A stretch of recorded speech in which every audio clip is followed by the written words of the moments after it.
খরো গো স্বামী, গর্তটা খরো, জন্মের শিক্ষা তোমার মাগ দিয়ে দাও। যুবক জানি না রে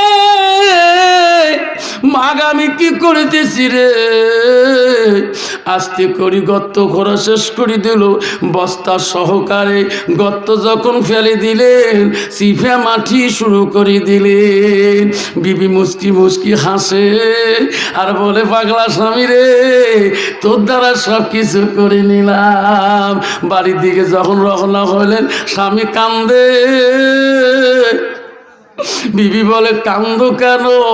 ওরে বিবি, তোর কথাতে মাটা গালা টিভি মারলাম, বস্তার মধ্যে প্যাক করি এই জমিনে পুঁতে রাখলাম, কালকে যখন সকালবেলা হবে আমাকে রে আব্বা করি না। আসিয়া বাড়িতে গল্প করে, মার সাথে গল্প করে, বিবির সাথে গল্প করে। যুবক আসি বলছে, বিবি রে, ও বিবি মন মারি করে বসিয়েছো কেন? আর স্বামী আপনি জানেন না কেন মন মারি বসিয়েছি, আপনি জানেন না? কয় না, আমার মা তো তোমার সাথে বিয়েতে রাজি ছিল না, আমার বাবা জোর পূর্বে বিয়েও দিয়ে হঠাৎ করে বাবা হার্ট অ্যাটাক হয়ে মারা গেল। স্বামী গো, আমার মাটাকে এখন আনতে পারলাম না। ও স্বামী, আজকে 5টা বছর হয়ে যায় আমার বাড়িতে মা দেখলো না। ও স্বামী, মা ফোন করছে, আমি কানুন জুড়লাম, আমার মা আজকে বাধ্য শিকার হলো, আমার বাড়ি আজকে দেখিয়ে যাবে গো। আমার মা তো ছোটো মোটো জিনিস খায় না, ছোটো মাছ খায় না। ও স্বামী গো, দামি দামি মাছ মাংস খায়। শ্বশুরি কইছে, ও বড় বউ, তোমার মা আজকে আসবে 5 বছর আসে নাই, তোমার মা ছোটো মাছ খায় না, বড় বড় মাছ খায়। শ্বশুর খবর পায় না ভাই? পায় না ভাই? তোমার মার খবর জানান কেন? যে মোর বাবা তাই মোর মা সবাই ধুবড়ি ডিস্ট্রিক্টের লোক ছিল জানেন, মানে মা তো ধুবড়ি বেড়াইছে, বাপটা পাগলা, বাবা হচ্ছে বাড়ির গোলাম, মা হচ্ছে ধুবড়ির ম্যাডাম। ওই যে খায় মোর মাছ চাল তোমরা, মোর মা ধুবড়ি সবাই ছেলে সবাই খায়, বৌদি good morning, good night, good afternoon কয়। রাস্তায় পাগলা জানাই যেই কইছি একে বেসরা বাইক নিয়ে একে বাজার থেকে যে বড় একটা মাদালি ঠাপুস করে ফেলে দিল। শ্বশুরি মা বলা, হ্যাঁ বাবা কি? বউ কল তাতে আনলু মা, কাজে কি থাকতা? শ্বশুরি রাজ্যে শুনে আনছো যাচ্ছ। বাবা রে, তোর বাপ এই মাছ খাবার চাইছি তো কয়েকদিন তোর কানের কাছে করলুম, তোর বাপকে আমার ভাত খাবার না পায়, একটা বড় মাছ আনতো, তুই কই মোটে পশি নাই পশি নাই, আজকে শ্বশুর এলো বাড়িতে আসি নাই, এত বড় মাছ আনলু, কথা না বুঝতে কি থাকতো। লাস্টের মধ্যে হ্যাঁ বিয়ে নিয়ে আসি গেলে আর বিয়ে নিয়ে 2 বিয়েনির গল্প গালা ধরাধরি। বউকে বউ, বাবা যেটা মাছ আনছে এলে করে মাছের মাথা, মা তোমার শ্বশুর জীবনে খাই নাই, এই মাথা করে মুই খাই, তোমার মাক ফেসু গদ্দানা শোক দেন, মোক খালি মাথাটা দেন, তোমার মাথা দেন। যে মশন লাস্টে 2 বিয়েনির গল্প, মিষ্টি মাছটা খাওয়া, আম তাম ফেলে দিছি। লাস্টে কয়, বউ দেখছেন তো তোমার মার সাথে কি মিল, আমার কি মিল। বউ খেলাছে তা ভুল করেন না কিন্তু, ওই যে মাথা বউ সরে দেয় না, খালি মাছের চেলা নিয়ে যাবে। স্বামী শুনতে শুনতে কয়, কিরে মোর মাপ দাম না, উয়ের মাপ দাম আছে, উয়ের কথা মতো আমি মাছ আনলু, আর মোর মাছ শিখিবে লাগছে, বউ খেলাছে তো উত্তর তো দেয় না। হ্যাঁ খেয়ে গেছে, আয় শোন বন্ধ কর, রান্না বন্ধ কর, রান্না বন্ধ কর। কে মোর মাছও কবার হচ্ছে, বউ খেয়াল আছে তো কবেন তো, হ্যাঁ মাকে এটি উত্তর দিতে কষ্ট হয় তো। কয় না না, স্বামীকে উত্তর দিলে এই মাছ তোমরাও খাবে না, মোর মাও 5 বছর পরে আছে, মাও তো বলাইবে না। এমন কথা তোমার মা আমার দ্বারা তোমার কবার কয়, সে কথা শুনলে মাথা রক্ত পানি দিকে যায়। স্বামী গো, এখন বলা যাবে না কতদিন পরে মা আসছে গো। আমার মা যখন ঘুমাইবে, তোমার মা যখন ঘুমাইবে, আমার 2 স্বামী স্ত্রী কানে কানে কথা আলোচনা করব, ইয়ার আগে বলা যাবে না মাছ খানা দানা এই আইটেমের খাওয়া শেষ হয়ে যাবে। স্বামী পাগলা বলল, রে বিবি ঠিক আছে, এই কথা বাস করা যাবে না। লাস্টে 2 বিয়েনির গল্প শেষ হয়ে গেল। ছেলের মা কয়, দেখে বিয়েনি খালি নিন্ট হবে, হ্যাঁ কয় বিয়েনি ঘুম ধরছে, কলে হ্যাঁ বিয়ে নি তোমরা একদিন বিছনা ভালো তোমরা শুয়ে পড়ো, আমরা গরিব মানুষের ট্রেন তোমার গাল লাগবে ভাই, মুই আর ওই রুমত থাকো একা বিয়ে নি যাও, তোমার ওই রুমত থাকো, মুই একলাই থাকা ভাল পাং। যখন ছেলের মা ভাঙা রুমে গেল আর ছেলের মা ভালো রুমটা ওই মেয়ের মাকে থাকতে দিল, বিয়েনি ঘুমাইলেন, কয় না ঠান্ডা ঠান্ডা লাগে। হ্যাঁ বিয়েনি কয় রে বাবা একটা চাদর আনছে, বেটির বাড়িতে যাব, কোনোদিন বাড়ি করি নাই, এলাও বাক্স প্যাকেটের মধ্যে আছে, আজকে শ্বশুরি বগ্নি করুক। চাদরটা বাড়ি করে বিয়ানির মাথার তাকে পা পর্যন্ত ঢাকি দিলেন, একটু গরম গরম লাগলো, উষুম ধরলেন, মেয়ের মার নাকের গ্যাঙারি উঠলেন। স্বামী কয় কত? ওই যে মা গাং মানাচ্ছে, তোর মোর মা গাং মানাচ্ছে, বুড়ি আরামের মাছ খাইছে তো গাং মাছ, কত? ওই এলা কওয়া যাবে কত? স্বামী কেন করি কম, তাহলে মাথা উড়ি যায়, আরে ক না। আর স্বামী তোমার মা আজকে 10 বছর হয়, স্বামী মারা যাবার বিধুয়া, তোমরা যখন বাজার আদালে যান, বিচার আদালে যান, তোমার মা এই বয়সে কি কয়, কি এই বয়সে আরো নিকে যায়, এই কথাটা মোট দ্বারায় তোমার কবার কি সত্য জানেন না, সর্বতে মর সত্যি। হ্যাঁ ডেইলি কয় বউ খেলাছে, বউ খেলাছে, সত্যি করে। হ্যাঁ বুদ্ধি, বুদ্ধি মোটাই কি বুদ্ধি? একটা বস্তা আনো, রশি আনো, পাগলা স্বামী রে দৌড়ি আনি বস্তা বিবির হাতে দিলেন, রশি কি করবা? ওই স্বামী তোমার মা ঘরে ঘুমাইছে, ঘরের দরজা আসতে কুড়ি খুঁড়ি লাইট অফ করে দিয়ে বস্তা ঢুকেবেন, টুড়িতে চিবি ধরবেন, আন্ধারে আন্ধারে ধরিয়া এমন ধরে পান দিবেন, রাতারাতি পানিতে ভাসা দেব। এই বাড়ির জঙ্গল চলে গেলে বাড়ির সম্মান বাড়ি যাবে, সম্মান নষ্ট হবে না। স্বামী বলে বিবি তাই করো, তুমি আগে যাও, কেন আপনি আগে যান। পাগলা স্বামীরে আস্তে করি বস্তাটা হাতে নিয়ে, শ্বশুরি তো না মা না বুঝে নাই চেনে নাই, আস্তে করি কাল্লাটা চিবি ধরিয়ে ধরপত করে রে বান্ন চড়ে আওয়াজ দিতে পারে না, বস্তায় ঢুকিয়ে ঘাড়ে তুলে নিয়ে নিল। আস্তে আস্তে যায়, বউ মুসকি মুসকি হাসে, স্বামী কোথায় কি যাবেন? ও পাগলা স্বামী চলো নদীর ফেলে দেওয়া যাবে না, 3 দিন পরে ভাসি উঠলে সাক্ষী প্রমাণে আপনি আসামি হবেন, আমিও আসামি হয়ে যাব, জেলে পচিয়ে যাব, এই মাটি পানিতে ফেলে দেওয়া যাবে না। স্বামীকে নদী পার হয়ে দেখো কত বড় চল, এই চরের মাঝে যদি পুঁতে রাখি দেশের মানুষ কেউ বলতে পারবে না এই কাশিয়া বাড়িতে মানুষের কবর আছে। আরে পাগলা স্বামী যা বলে তাই করে, চরের মাঝখানে গর্ত খোঁড়া শুরু করে দিলেন। খোঁড়ো গো স্বামী গর্তটা খোঁড়ো, জন্মের শিক্ষা তোমার মাগ দিয়ে দাও। যুবক জানে না রে মাগ আমি কি করিতেছি রে, আস্তে করি গর্ত খোঁড়া শেষ করে দিল, বস্তা সহকারে গর্ত যখন ফেলে দিলেন, চিফে মাটি শুরু করে দিলেন। বিবি মুসকি মুসকি হাসে আর বলে পাগলা স্বামী রে তোর দ্বারা সব কিছু করে নিলাম। বাড়ির দিকে যখন রওনা হলেন স্বামী কান্দে, বিবি বলে কান্দো কেন?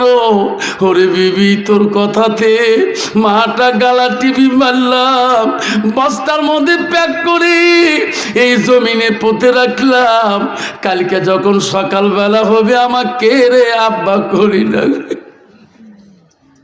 বেবি বেলা ডুবে বাড়ি আসলে মা ঘুমায় না, আব্বা করি ডাকে,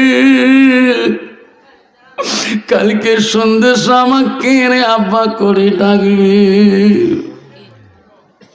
যুবকের চোখের পানি বন্ধ হয় না রে, বিবি কি করলাম? বিবি টানি নিয়ে যায়, বলে স্বামী গো তোমার মার থেকে আমি 2 গুণ ভালোবাসা তোমাকে দেব। বাড়িতে নিয়ে গেলেন, যুবক কান্দে চিল্লি মা বিবি ঘরে মুচকি হাসি দেয়া বিছনায় যে মুচকি হাসে। সারা রাত যুবক বাড়িতে ঘুমায় না, একবার নিজের ঘরে দরজায় যায়, একবার মার ঘরে দরজায় যায়, কান্দে। সোনা মারে মা, আগে যদি জানতাম মা বিবির কথা আমি তোমাকে পোতে রাখতাম না। যুবকের চোখের পানি আর বন্ধ হয় না, কেউ কান্দিনি, প্রসবে কানে কেঁদেছিল শুধু আমার মা। মায়ের দিলে কেহ ব্যথা দিও না, রক্ত মাখা শরীরে মা ডুবিয়েছিল ঘরে, হৃদয়েরই গোপন জিনিস মা মুখে দেরে তুলে। ও মা তুমি অমর হয়ে থাকো মোর জীবনে তরে, তুমি মা মইরা গাইলে কাঁদব নিশা রাইতে, তুমি মা মইরা গাইলে কাঁদব নিশা রাইতে। আমি 2001 সালে কুচবিহার জেলা ওয়াজ করতে গেছিলাম। জায়গাটার নাম হলো খোসাবাড়ি, হুজুর জানে। সভা করছিলাম মাদ্রাসায়। ওই দিন আমার বক্তব্য শুনি, জীবনে প্রথম যাই 2001 সালে, 24 বছর আগের কথা। ওখান থেকে মৌলানা হেড হুজুর কাউসার আলম সাহেব বলল, হুজুর আজকে শীতে কাইতের বাড়িতে জৈনপুরি হুজুর আসবে, আনোয়ার হোসেন সিদ্দিকী সাহেবের সভা, কমিটি তোমার বয়ান শুনি গেছে, আজকে দিতে ওখানে যা। সেই সময় মুসলমানের টুপি মাথায় থাকলে একদল লোক ওসমান বিন লাদেন কইত এক সময় আসামের মধ্যে। আমার মা বলছে, বাবা কোথায় সভা, দেশের পরিস্থিতি ভালো নয়, টুপিওয়ালাকে গাড়ি থেকে ফেলে দেয়, ট্রেন থেকে ফেলে দেয়, বাবা যাস না। আমি কইছি, মা আজকে যাব কালকে আসবো, মা আজকে যাব কালকে আসবো। এমন করে আমার 3 দিন চলে গেল। লাস্টের দিনে আমি আনোয়ার হোসেন সিদ্দিকী হুজুরের সভায় আমি উপস্থিত হলাম, হুজুরের সাথে মোলাকাত করলাম। বিশাল মানুষ, জায়গা নাই। বক্তব্য দিয়েছিলাম মাত্র 1টা ঘন্টা। আমার চোখের পানি বন্ধ হয় না। ওই বক্তব্য অবস্থা কাঁদতে কাঁদতে স্টেজ থেকে নামে আসি, আমি হুজুরের কাছে আসে বলছি, হুজুর আজকে আমার বক্তব্য মন কানে কেন? আল্লাহর ওলি কাকে বলে গো? আনোয়ার হোসেন সিদ্দিকী বলছে, বেটা আফসার আমার কাছে বস। হুজুর মাথার মধ্যে হাত দিয়ে বলে, বেটা এত বড় অন্যায় করলি রে, তুমি একদিনের কথা বলিয়াছ তোর মার কাছে, 2 দিন থেকে তোর মা ভাত পানি সব ছাড়ি দিছে। তখনকার যুগে মোবাইল ছিল না। মা কানতে কানতে আসাম মরে গেছে ইমাম ইসমাইলের কাছে, আমার দোস্তর কাছে। বলছে, মোবাইল কোথায় ফোন করব, মোবাইল নাই, টেলিফোনের যুগ, মই আসবে দোস্ত আসবে, কানবেন না। আমি যখন এই কথা হুজুরের মুখে শুনলাম, কমিটিকে বললো, হুজুর পীরে জৈনপুরে আল্লাহ আসবার হচ্ছেন সিদ্দিকী বলো, কমিটি রে ভোর রাত্রির গাড়িটা আফসারকে ধরে দাও, শীতের গাড়িটা। সকালবেলা আমার কমিটি গাড়ি ধরিয়ে দিল। আমি মাথা ভাঙায় আসি 6:30টায় পৌঁছে গেলাম। ওখান থেকে কুচবিহার আসলাম, কুচবিহার থেকে আসাম ধুবড়ি গাড়ি ধরলাম। বাড়ি প্রায় 11টার দিকে পৌঁছে গেলাম। তখন কোনো টোটো ছিল না, রিস্কের যুগ ছিল বাবা। আমি রিস্কায় ব্যাগটা নিয়ে বাড়ির মুখে আসি গো। বাড়ির সামনে আমার 2টা আমের গাছ ছিল, বড় বড় আমের গাছ। আমি রিস্কার থাকিয়ে যখন বাড়ি মুখে হলাম, আমার বড় ভাবি বলছে, আম্মা তোমার আফসার মারা যায় না, ওই যে রিস্কায় আসতেছে। রিস্কা আসে রে মার কাছে রে। মা মাথা মাথা তোলে না, রিস্কে থেকে হিসাব দিয়া মার হাত দুইটা ধরল। মা মাথা তুলে দেখে রে মুখ, মা চোখের পানি বুকে বেঁচে যায়। আমাকে বলে আফতার রে, আজকে তুমি আমার কাঁদাইলা, যেদিন তুমি ছেলেমেয়ের মা হবা সেদিন তুমিও কাঁদবা আমার মতন করি। সত্যি রে, আজকে আমার মেয়ে সোনা রে কোনো বেমারের খবর যদি পায়, ওই বাবা সহ্য করতে পারে না সোনা।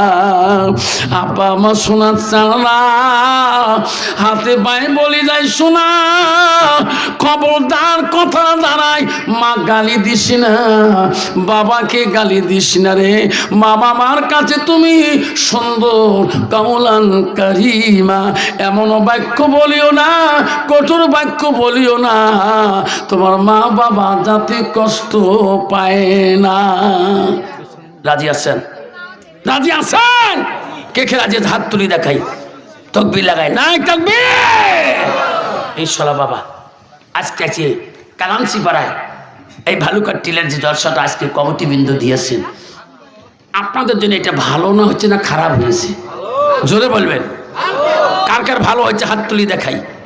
ইনশাআল্লাহ বাবা আগামী বছর যদি এই ভালুকার টিলের যুব সংঘ থেকে সবার আয়োজন করে, আপনাদের কোনো ক্ষতি হবে? জোরে বলেন। সহায় করবেন, সহায় করবেন, যুবক ভাইরা সহায় করবেন, বুড়ে মানুষরা শান্তভাবে কথা বলবেন, কাজের বাধা দিবেন না। আজকের দিনের মহফিল হাদিস কর না হয়তো এর ছেলের একটা ধামাকা মজা দিত, গালের মজা দিত। যত মানুষ কবরের মধ্যে আছে, প্রতিটা মানুষ কবরে গাজ্জিরে জাহান্নামে জ্বলত। টাকা দিতে না পারেন, জবান দিয়ে মিষ্টি কথা বলেন। যুবক সমাজ ভবিষ্যতে একটা ইসলামের শান্তির সমাজ, এই ওয়াদা দিয়ে যায়। সমাজে কোনদিন দিনের প্রতিষ্ঠানের দিনের আলোচনা, যদি কোরআন হাদিসের আলোচনা যুবকরা আয়োজন করতে, তোমার উৎসাহ দাও। কাজ দিয়ে না পার, মুখ দিয়ে উৎসাহ দাও। বাবা করো ভালো কথা, বাবা পালন করো, এই কথাটা যুবক সমাজ চায়, এই কথাটাই যুবক সমাজ চায়। ইনশাআল্লাহ করবো তো ইনশাআল্লাহ। মা বলে না আপনারা শুনে রাখো, মা এসা সিদ্দিকার রাসূলুল্লাহর কাছে আসে। নবীজি দেখে সব বিবিরা আনন্দ খুশি খুশি কাম করিতেছে। নবীজি লক্ষ্য করে দেখে আয়েশা কোনো কাজ করে না, বসি বসি আছে। নবী বলে আয়েশা দেখ, আয়েশা সব বিবিরা কাম করে, তুমি কাম করো না কেন? কি হলো তোমার? তোমার এই সংসারে দায়ী দায়িত্ব আছে রে আয়েশা, তুমি কেন কাম করো না? আয়েশা বলছে নবী গো, আমি সকাল থেকে কোনো কাম করি নাই। কেন করলি না? ওগো নবী আমি জানি আপনি আমাকে জিজ্ঞাসা করবেন কেন কাম করি নাই। ও নবী আমার আজকে কাম করব, তা বাড়ির মধ্যে তোমার কাছে খুঁজি নিয়ে কাম করব। নবী বলে আয়েশা রে, বাড়ির কি কাম আমার কাছে খুঁজি নেবা? এলা তো তোমাদের কাম, আমি কি কাম বাতাবো? মা আয়েশা বলছে হুজুর বাড়ির একটা বড় কাম আছে। কি? ওগো নবী আমার মনটা চায় আমার হাত দুইটা দিয়ে আমি তোমার দেহ মোবারকটা, আপনার চেহারাটাকে আমি গোসল করে দিতে চাই। এই কামটা তোমার কাছে চাই। কন্ত বাবা বর্তমান যুগের নারী কোনোদিন স্বামী বলবে, কোনোদিন না জানতো গাখান ধাইয়া দেন, কবে বাবা এদি কালে ভালে কল ঝোঁকে চান, দেখবেন কলেজ একবার 3 ঠালা বাসা শেষ। ঠিক না ভাই? ঠিক। হ্যাঁ জনগণ ঠিক না বেঠে? বাবা কষ্ট হচ্ছে, কষ্ট হচ্ছে না। মা আয়েশা বলছে রাসূলুল্লাহ গো, ও রাসূলুল্লাহ আমার মা আয়েশার মনটা চায় আমার হাত দুইটা দিয়ে খো। নবী আমার মনটা চায় তোমাকে গোসল করে দেব। নবী বলছে আয়েশা আমাকে গোসল করে দিলে কি তুমি শান্তি পাবা? কলে হ্যাঁ। যারে আয়েশা তুমি যা, আমি তো না করতে পারি না। মা আয়েশা বলছে হুজুর আপনার পারমিশন ছাড়া তো আমি গোসল করে দিতে পারি না। নবী বলে আয়েশা রে তোকে আমি পারমিশনটা দিলাম, আয়েশা আমি তো বারণ করতে পারি না। আয়েশা দৌড়ে যা 2 মস্ক পানি আনলেন, একটা জলচকি আনলেন, নবীজিকে জলচকির উপরে বসিয়ে দিলেন। আয়েশা হাসে আর বলে, আল্লাহ আমি আয়েশার মতন পৃথিবীর জমিনে ভাগ্যবতী নারী আল্লাহ জগতে নাই। আল্লাহ আজকে আমি নবীজির মুবারক চেহারাটা আল্লাহ নিজ হাতে আজকে আমি গোসলের দায়িত্ব পেয়েছি। যেরকম সুবহানাল্লাহ। আম্মারা শোনে না কমা, তোমার স্বামী যদি এসে মা বাথরুমে নিয়ে যাবা, সুন্দর অঙ্গ পতঙ্গগুলা মা পরিষ্কার করে দেবা, কোনো পাপ হবে না, কোনো পাপ হবে না। আজকাল যুগের নারী স্বামী বাড়ি আসলে পেদরা পাড়া কাপড় পেলে আছে না, অপসা ব্লাউজ অপসা কাপড়গুলো লিপে দেওয়া কয়, হ্যাঁ তো নেয়া কাপড় কাছে কি থাকা কি যেমন নেয়া কাপড় দেন, কালকে আমি গোলগঞ্জ যান বাবা, কাল গোলগঞ্জ যাবে নেয়া কাপড় কিনতে। মা শুনি রাখো হাদিস কি বলছে রসুল্লাহ, নবী বলছে মা ফাতেমা আমার জামাই যখন বাড়িতে আসবা এমন সুরমা লাগাবা, এমন খুশবু লাগাবা, এমন যত্ন কাপড় পরিবা, আমার আলী যদি খুশি হয়ে যায় রে মা, আমি রাসূলুল্লাহ খুশি হয়ে যাব। আর বর্তমান যুগের নারী পর পুরুষ যদি বাড়ি আসে, কোনো পাশের যদি দুলে ভাই আসে, হায় রে লিপস্টিক ফিবিস্টিক আরো কত তিষ্টি, ওটপালি ঠোঁটপালি আরো কত পালিশ, হায় দেখলে বাবা 32 জিবি মেমোরি কাম করে না। যখন ঠিক না বিঠি তোমার নাই বা আছে, ইস মাথা মেমোরি ডিলেট হয়ে যায়। মা আয়েশা সিদ্দিকা রাসূলুল্লাহ গোসলের দায়িত্ব পেয়ে এত খুশি, এত খুশি। আয়েশা আল্লাহর কাছে প্রশংসা করে। ও মা বোনের শোনো, মা আয়েশা 2 মস্ক পানি নিয়ে যায় নবীজিকে গোসল দিবে।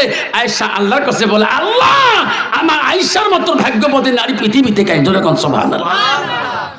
আর বর্তমান যুগে নারী যদি কামাই দেখান গাও কসলে চান অন্য যাও কাবু মরাই ভালবু কে কালকে পিড়ি ঘরে আজকে পিড়ি করছে মরবি পাঙ্গলে দেখছেন। স্বামীর গা ঘটিয়ে দিবে কত সওয়াব, কত নেকি। আর কে হায় খাবু সবগুলি মানুষ মরবি অ্যাক্সিডেন্ট হ্যাঁ ধুবড়ি ইটে মরে না কে, এই স্বামীর দোয়া দেয়। মা আয়েশা সিদ্দিকা 2 মস্ক পানি নিয়ে গেলেন রাসূলুল্লাহকে গোসল দেওয়ার জন্যে। আয়েশা মুস্কি মুস্কি হাসে। আয়েশা নবীজির গায়ে আর পানি ঢালে না। নবী বলে, আয়েশা পানি দাও, পানি দেয় না, পানি দেয় না। নবী বলে, আয়েশা রে তুমি আমাকে গোসল করার জন্য নিয়ে আসলি রে আয়েশা, আয়েশা তুমি গায়ের মধ্যে পানি ঢালো না কেন? আয়েশা আমার গা পানি দিয়ে দাও। আয়েশা তুমি না গোসল করে দিতে চাও, আমার মুখের দিকে কেন তাকিয়ে থাকো কেন? আয়েশা কাঁদি বলে, নবী গো আমি তোমার গোসল করার জন্য আনছি, আমি তোমার গোসল করিয়ে দেব। আমার একটা প্রশ্ন গো নবী, আমার প্রশ্নের জবাবটা দিতে হবে কি? ওগো নবী তোমার শিশুকালে বাল্যকালে, ওগো নবী তোমার ছোট কালে তোমার কোন রোগ, কোন বসন্ত কলেরা হয়েছে নাকি? ওগো নবী তোমার কোন কঠিন ব্যাপার হয়েছে নাকি? নবী গো তোমার গায়ের মধ্যে এত কালো কালো কেন দাগ? আমার নবী বলে না, আমার নবীর চোখের পানি দিয়ে বুক ভিজিয়ে যায়। আয়েশা বলে, নবী গো কান্দেন কে? আমি কোনো অন্যায় প্রশ্ন করি নাই। আমার নবী বলে, আয়েশা রে সেই দিনের কথাগুলা আমাকে মনে করে দিও না, খেয়াল করে দিও না। আয়েশা বলছে, হুজুর কোন দিনের কথাগুলা খেয়াল করে দিলে কষ্ট পান? আয়েশা সেই দিনের কথাগুলা মনে করে দিলে আমি নবী সহ্য করতে পারি না। আয়েশা রে আমার জীবনে ছোটবেলা রোগ হয় নাই, বসন্ত হয় নাই, কলেরা হয় নাই। আয়েশা আমার জীবনে রোগ হয় নাই, আমার শরীরে যত কালো দাগ দেখো না আয়েশা, আয়েশা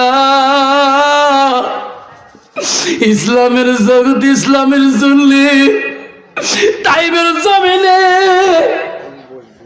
আমি 3 বছর করতে গেছি রে আয়েশা। তাইবের যুবকরা আমাকে তাইবের মানুষ চিনতে পারে নাই। তাইবের মানুষ আমাকে পাগল বলছে রে আয়েশা। তাইবাসীরা আমাকে পাথর মারি মারি আমার সঙ্গটা আয়েশারে কালো করে দিয়েছে।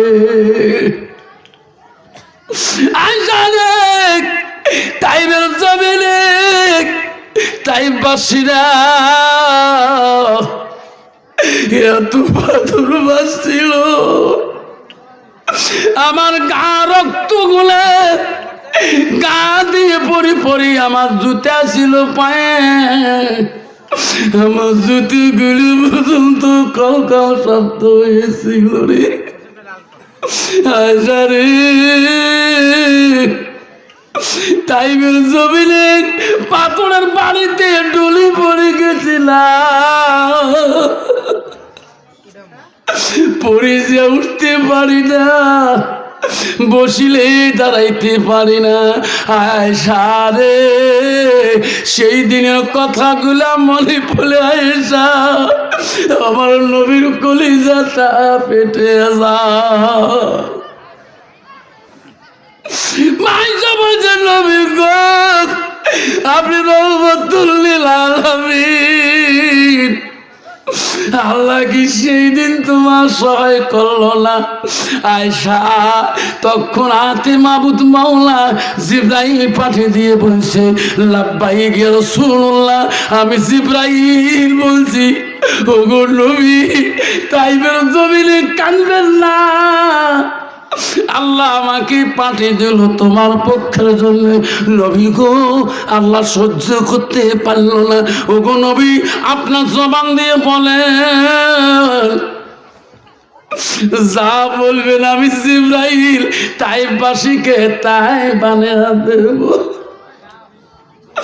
আয়েশা রে জিবরাইল বলছে ওগো নবী আপনি যা বলবেন তাইবের জমিনটা আমি উলট পুলট করে দিয়ে যাব।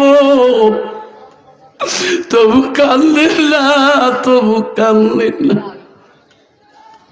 আয়েশা রে সেদিন আমি জিবরাইলকে ফেরত দিয়ে দিয়েছি, আয় জিবরাইল যা, আমি নবী তাইবাসীকে অভিশাপ দিতে পারি না। যা যা যারে জিবরাইল ফিরিয়ে যা, তাইবের মানুষ না চিনতে পারে রে, আমাকে পাথর মারিতে পারে, তার জন্য আমি নবী অভিশাপ দিতে পারি না। জিবরাইল আমি নবী দুনিয়ার থেকে বিদায় নিয়ে যাব রে, কবরে শুয়ে থাকবো। একদিন এক জামনা আসিল, এই তাইবের মানুষ আমাকে ওনাদের বংশ থেকে আমাকে নবী কই মালিক দিবে। বর্তমান যারা হজ করতে যায়, আমার একটা ভাই সাহেব কিছু হজ করতে, ফরজ হজ করতে, উনি হঠাৎ একটা তাইববাসীর সাথে দেখা হয়েছিল।